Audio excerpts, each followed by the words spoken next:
dimineața asta am să mănânc niște granola cu un iaurt, cu mafine și am pus și puține stafide aici, doar câteva. Mai aveam într-o cutiuță și am zis să le pun ca să nu le arunc.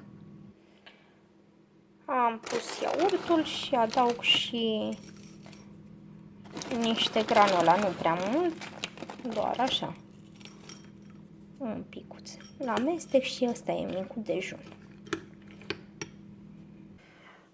Pentru mai târziu am pus într-o oală din asta de fund niște ceafă de porc pe care am condimentat-o cu ceapă, usturoi deshidratate, sare și piper. Nu le pun deloc ulei pentru că ceafa e destul de grăsuță și o să lasă o grămadă de grăsime și nu au nevoie de mai multă. Și o să le bag la vreo 180 de grade în cuptor pentru vreo oră și 20. O să pun spre final și puțin vin, cred că pe la jumătatea timpului de coacere. Și trebuie doar să mă mai gândesc cu ce garnitură să o servesc. Și după îndelungi dezbateri, eu cu mine, m-am hotărât că o să iau calea cea mai simplă și o să fierb niște legume. Și m-am apucat să curăț și să tai morcov, cartofi, brocoli, puțină ceapă și un ardei gras.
Am pus la fiert morcovii cu cartofii și o să-i las vreo 15 minute, după care o să adaug și brocoli, pe care îl mai las încă vreo 6-7 minute, cred.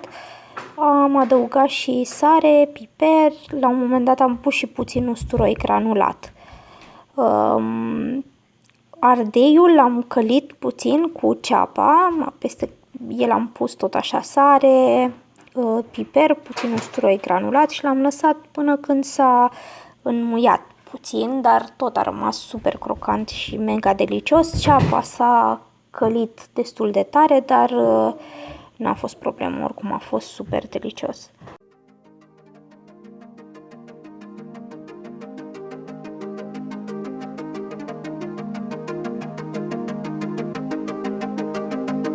Așa arată mâncarea pusă în farfurie.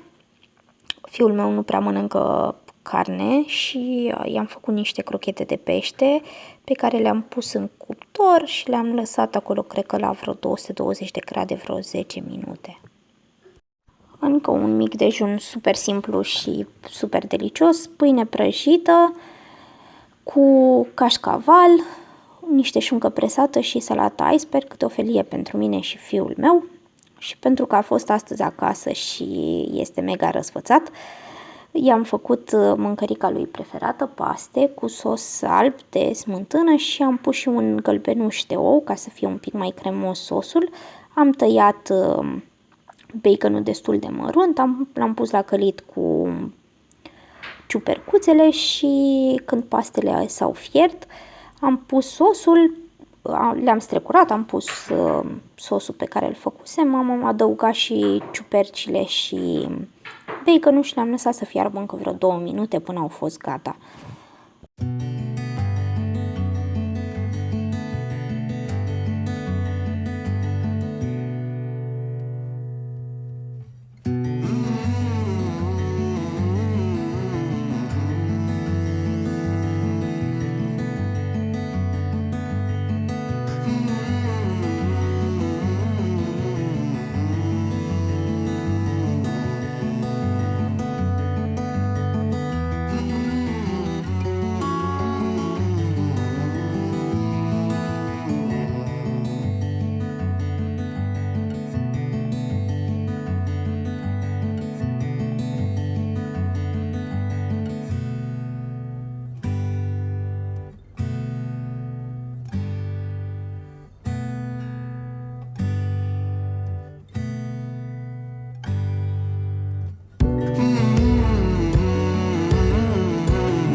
Așa arată la final farfuria mea. N-am avut parmezan, dar am pus deasupra câțiva fulgi de drojdie inactivă și a fost super mega delicios. Iar ca răsfățul să fie complet, am făcut și un suc de portocale roșii, portocale normale, mandarine, ca să avem și ceva dulce.